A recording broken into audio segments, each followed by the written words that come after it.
72 hours का फिर transit phase आ गया।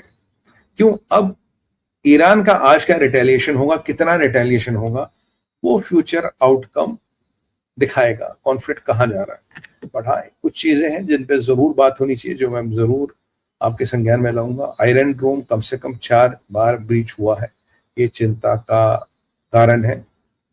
और अमेरिका रेडी है, फ्रांस रेडी है, हिजबुल्लाह हमास रेडी है। खमेनी 48 घंटे से गायब है। अशफाक खान में इनकी सारी कमांड हब्स को उड़ा दिया गया है।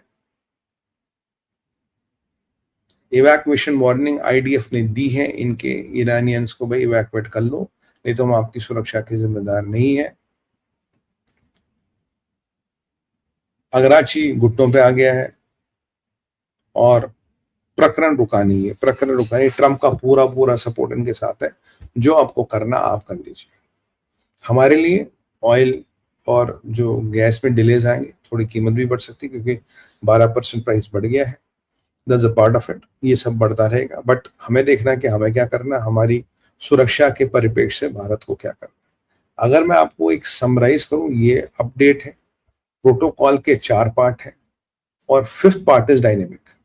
जो 5वां पार्ट है वो डायनेमिक है और वो दैट इज ऑलरेडी एस्केलेटेड। तो अगर ईरान का कुछ भी रेस्पॉन्स आएगा तो उसका एक क्या रेस्पॉन्स होगा, उसका मैकेनिज्म डिसाइडेड है। तब ये बेंजामिन नेतन्याहू की सरकार बैठ के डिसाइड नहीं करेगी, उसका क्या, they will already have a calibrated mechanism which is already there.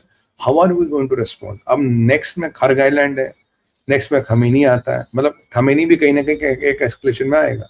एक एस्केलेशन में इनका डिफेंस मिनिस्टर भी आएगा। मैं आपको कह रहा हूं, इनका defence minister is a target. ये आप मुझसे लिख के रखिए, this defence minister will die. और if Araghchi doesn't change his stance, he is also a target. क्योंकि जब उन्होंने क्लियरली बोला Khamenei is not out of bounds, तो Araghchi defence minister will not matter. ये भी आपको कह रहा हूं, मोहम्मद परकजीन विल नॉट बी टारगेटेड। ये भी आपको कह रहा हूं, he is the president, he will not be targeted. But हाँ, खमेनी और अगराची भी हो सकता है और ये आपका डिफेंस मिनिस्टर का टारगेट हो सकता है। एमओडी की बिल्डिंग पे बम डालने का मतलब ही ये है, you are not out of bounds, आप हमारे से, आप हमारी चीजों के अंदर। अब मैंने आपको बोला नेटेंस को इन्होंने कल 48 मिनट में डिस्ट्रॉय कर दिया। अब जो नेक्स्ट है, ये क्या नाम है इसका, फोरदोन क्या क्रस्ट ये डिस्ट्रॉय कर चुके हैं। मतलब इनके पास हर चीज का स्ट्रक्चर है, किस दिन क्या करना है, किस दिन क्या करना। अगर ईरान ने फिर पागलपन किया, जबकि मैंने आपको बोला कुछ 100 बैलिस्टिक मिसाइल इनके पास बची है। हाँ, बस मेरी जो चिंता का कारण ये है कि अब ये इजराइल के सिटीजन्स को टारगेट करें, जो इजराइल कभी बर्दाश्त नहीं करेगा।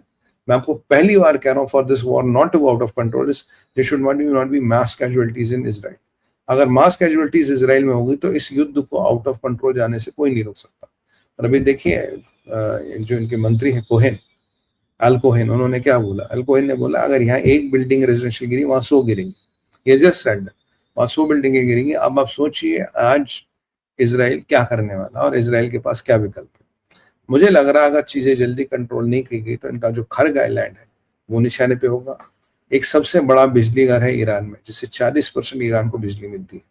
ये मैं पहले भी पीगुरूज पर आपको बता रहा हूँ, वो निशाने पे है। तो ये चीजें जो है, ये आईडीएफ को पता है कब क्या करना है। और आईडीएफ के पास आज के डेट में under this strike protocol alpha, they will also have plans who is going to do what. And don't forget they have this 82,000, which is an AI based targeted system or which has been very effective in Gaza and all, where the targets are automatically aligned, उनकी classification होती है, उनको दिया जाता है, then targets are moved and all. So if a jet flies off, the jet exactly knows whom I'm going to hit and when I'm going to hit and what I'm going to do next. तो इस पे मैं आपको इस channel पे भी और पीगूस पे भी हम इस पे बात कर चुके हैं। तो मोटा मोटा ये है, आने वाले 72 घंटों में ये युद्ध थमेगा या ये युद्ध फैलेगा, ये हमें पता लगेगा। ये युद्ध अगर फैलेगा तो कितना फैलेगा, अगर थमेगा तो कितना थमेगा, ये हमें पता लगेगा। बट मेरा जो कहना है कि खमेनी ने ये ऑर्डर देके बड़ी गलती कर दी कि इसराइल के सिविलियंस मारो।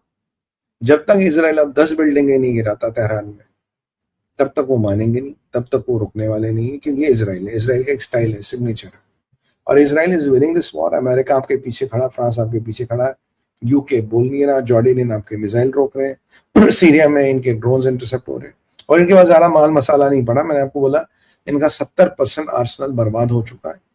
अब इधर उधर से कुछ कुछ मिसाइलें चला रहे हैं। लास्ट टाइम इनके पास 300-350 मिसाइलें पड़ी थी। मान लीजिए तब से इन्होंने डेवलप कर ली 500, 600, 700 बियॉन्ड 4-5 डेज। हकीकत ये है दे विल हैव नथिंग। कल to the best of my knowledge कोई शाहिद ड्रोन, कोई ये ड्रोन, यहाँ ड्रोन, वहां ड्रोन, ये यल्ला वल्ला माशाल्लाह कोई ड्रोन नहीं चला कल, क्योंकि ड्रोनों की जितनी फैसिलिटीज थी वो ध्वस्त कर दी गई है। तो ड्रोन का मतलब खत्म। F4 ईगल जहां इनकी खड़ी थी वो तो एयरबेस को ही इसराइल ने बर्बाद कर दिया। तो वैसे F4 eagle is no match to F-35। I mean this you know how it works. तो ये पूरा प्रकरण जहां जा रहा है वो है 4 से 5 दिन का रेजिस्टेंस ईरान के पास बचा है।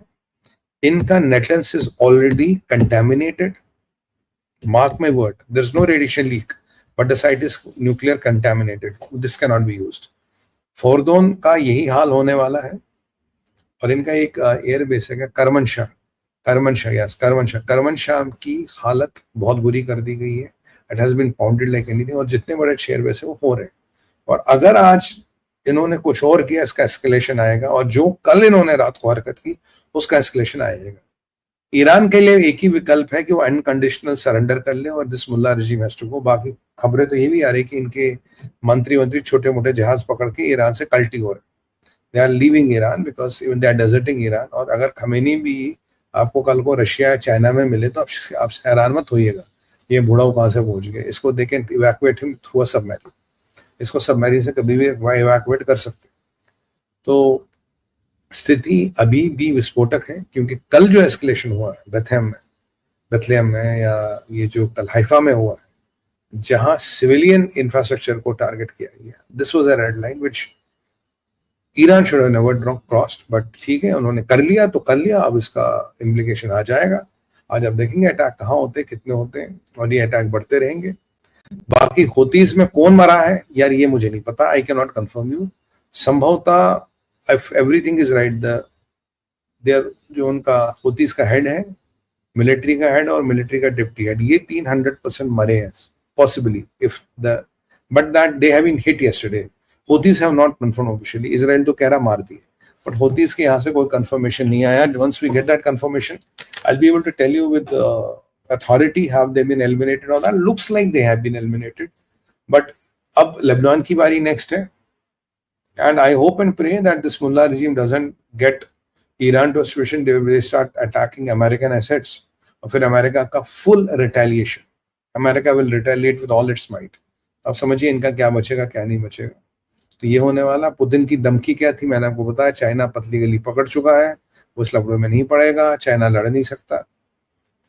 बाकी everyday they are losing the ground. अगर कराची का कल आके बोलना जी अगर आप रुकोगे हम रुकने को तैयार है, मतलब वही सीज फायर वाली बात है। मतलब 2 दिन पहले तो तुम्हें बहुत जिहाद का कीड़ा काट रहा था कि हम ये कर रहे हैं, अमेरिका को हमला कर देंगे। तो 2 दिन पहले तो तुम्हारा विदेश मंत्री डिफेंस मिनिस्टर कह रहा था हमें ईरान इजराइल के सब न्यूक्स पता कहाँ है, हम ऐसा हमला करेंगे जो आज तक नहीं हुआ, इजराइल खून के आंसू रोएगा। अमेरिका को कह रहे थे तुम्हारे इतने लोग मारोगे कि यू विल नॉट मतलब यू विल स्पेल, इतना अमेरिकन ब्लड आज तक कभी स्पेल ही नहीं हुआ, ये कहा था। अब क्या हो गया?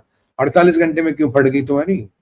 वही वाली बात है, पाकिस्तान वाला सिंड्रोम है। पाकिस्तान की भी जो 48 घंटे में हालत होगी इनकी भी वही हालत होगी। ये भी आगे भैया बातचीत कर लो, भैया छोड़ दो। ये इन्होंने ट्रम्प को भी फोन किया था। ट्रम्प कह रहा भैया इनका लड़ने दो, इनका Israel has a right to defend itself.